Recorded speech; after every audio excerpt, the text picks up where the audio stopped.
Здравствуйте! Добро пожаловать еще на одно видео. Саламатсыздарбы, дагы бир видеого кош келиңиздер. В этом видео мы прочитаем с вами одну сказку. Бул видеодо дагы бир жомок окуйбуз. Жомоктун аты Бакбакай. Красавица Бакбакай деген. Да, красавица Бакбакай. Бакбакай сулуу. В общем, это сказка про животных. Бул жануарлар тууралуу жомок. Жана ошондой эле бир көгөн тууралуу жомок.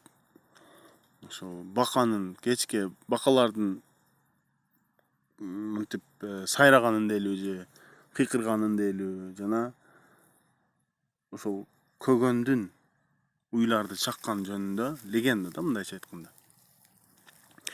Аз баарын окуйбуз биринчи, анан которобуз.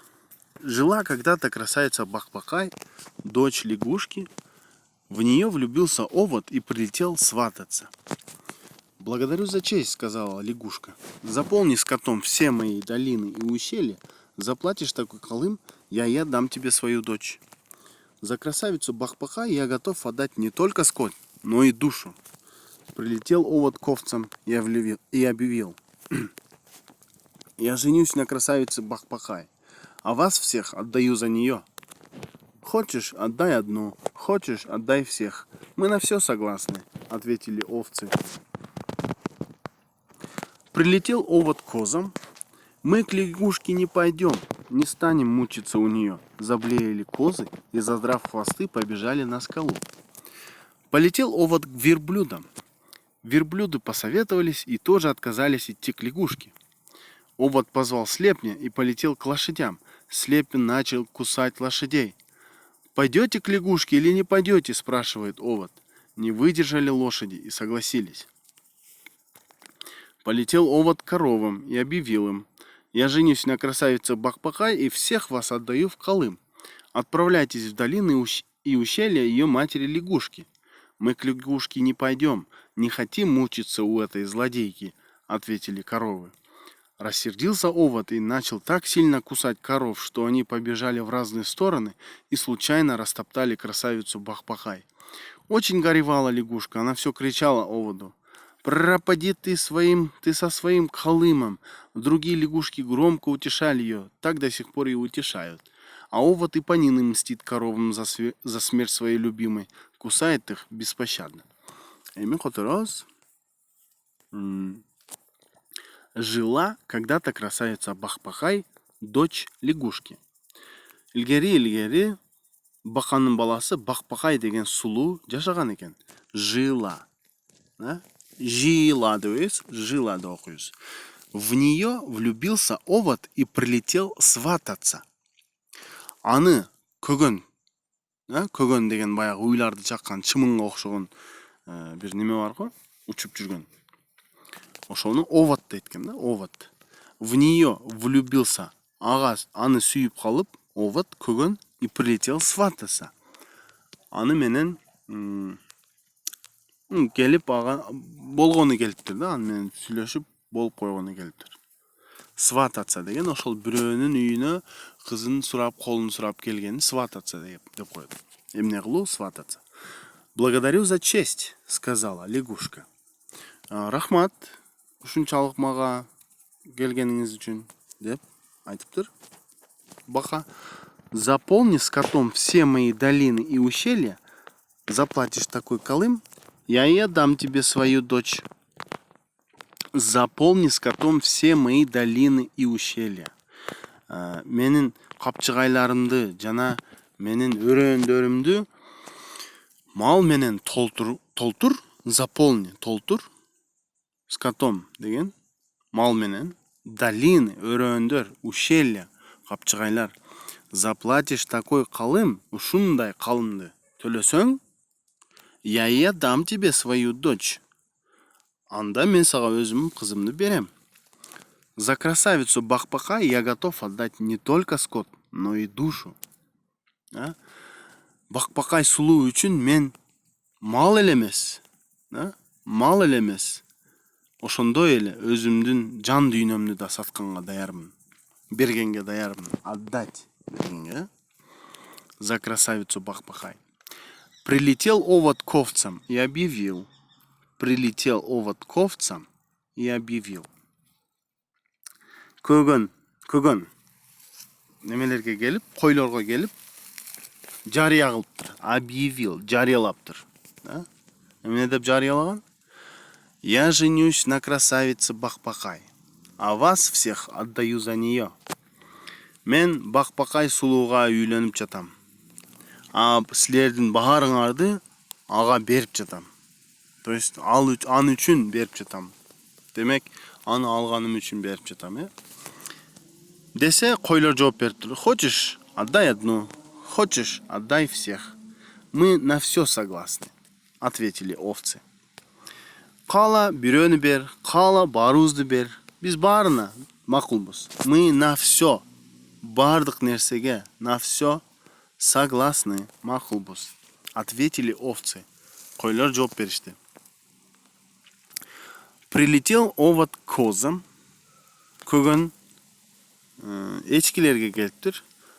Келсе, мы к лягушке не пойдем, не станем мучиться у нее. Заблеяли козы и, задрав хвосты, побежали на скалу. Биз бакага барбайбыз. Анын алдында кыйналбайбыз. Кыйналганга даяр эмеспиз дегенди айтыптыр да. Мучиться деген кыйналуу. Не станем, андай кылбайбыз. Заблеяли козы и, задрав хвосты, побежали на скалу. Заблеяли козы. Блеять деген маро. Эчкилер маарап киришти. И, задрав хвосты, дүмдөрүн тик кылып, задрав деген бир жака тик кылып, өйдө кылып, побежали на скалу.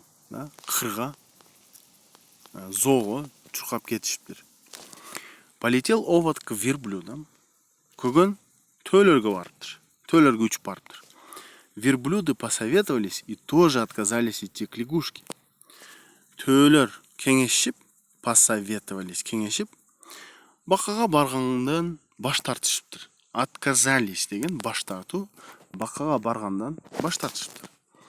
Овод позвал слепня и полетел к лошадям. Көгөн слепень деген баягы иттерге, аттарга, жылкыларга жабышкан чымынга окшогон неме бар го? Ошону слепень дейт.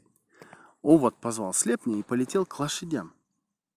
Көгөн ошол кантип айтсам, чымынды чакырып, аттарга учуп кеттир. Слепень начал кусать лошадей. Ал чымын жылкыларды тиштеп баштаптыр. Пойдете к лягушке или не пойдете? Спрашивает овод. Бакага барасыңарбы же барбайсыңарбы? Деп көгөн сурап атат. Не выдержали лошади и согласились. Жылкылар чыдабай макул болушту. Полетел овод к коровам и объявил им. Көгөн уйларга барып, аларга жарыя салды. Полетел, учуп кетти. Я женюсь на красавице Бахбахай и всех вас отдаю в Колым. Мен Бахбахай сулууга үйлөнүп жатам. Жана силердин баарыңарды калың катары берип атам. Отправляйтесь в долины и ущелья ее матери лягушки. Анын апасы баканын өрөөн жана капчыгайларына жөнөгүлө. Отправляйтесь, жөнөгүлө. Мы к лягушке не пойдем, не хотим мучиться у этой злодейки, ответили коровы. Биз бакага барбайбыз. Ал злодейка деген мындай бир жаман нерселерди, заар адам дегенди билдирет да. Ал мындай, ал жескемпир дегендей да. Ал жескемпирде биз кыйналгыбыз келген жок деп атат да. Мучиться, кыйналып. Ответили коровы. Уйлар жооп беришти. Рассердился овод и начал так сильно кусать коров, что они побежали в разные стороны и случайно растоптали красавицу Бахбахай. Рассердился овод, көгөн аябай кыжыры келип, жини келип, ушундай катуу тиштеп баштады. Уйларды ушундай катуу тиштеп баштады, алар ар тарапка качышты дагы. Капыстан, случайно капыстан Бахбахай сулууну төвлөп кетишти. Растоптали. Төвлөп салышты. Очень горевала лягушка. Анын апасы Бака аябай кейди, горевала, кейип отурду. Она все кричала оводу. Ал кечке көгөнгө кыйкырып жатты. Пропади ты со своим калымом. Ушул өзүңдүн калың менен жок эле болуп кетпейсиңби? Деп кыйкырыптыр. Другие лягушки громко утешали ее. Так до сих пор и утешают. Башка бакалар аны катуу үнү менен мынтип сабыр кыл деп сооротчу экен. Сооротушуп аткан экен ошол маалда. Так до сих пор ошентип азыргача сооротушат дейт. Да? А овод и поныне мстит коровам за смерть своей любимой. Кусает их беспощадно. Бул жерде ушул көгөн болсо, ушул маалгача өзүнүн сүйгөнүнүн өлүп калган үчүн уйлардан өчүн алды. А көгөн болсо ушул маалга чейин уйлардан өзүнүн сүйгөнү өлүп калган үчүн өчүн алып келет. Мстит деген өч алуу. Кусает их беспощадно. Аларды эч неме ырайымсыз тиштеп келет. Тиштейт. Демек, бул жерде бул жомок баягы бакалардын кечке сууда баягындай прутта кыйкырганы жана ушу көгөндүн уйларды чакканы жөнүндө легенда экен да, мындайча айтканда. Мен деле билбейт болчумун. Я тоже не знал. Не знаю, как вы, можете написать в комментарии.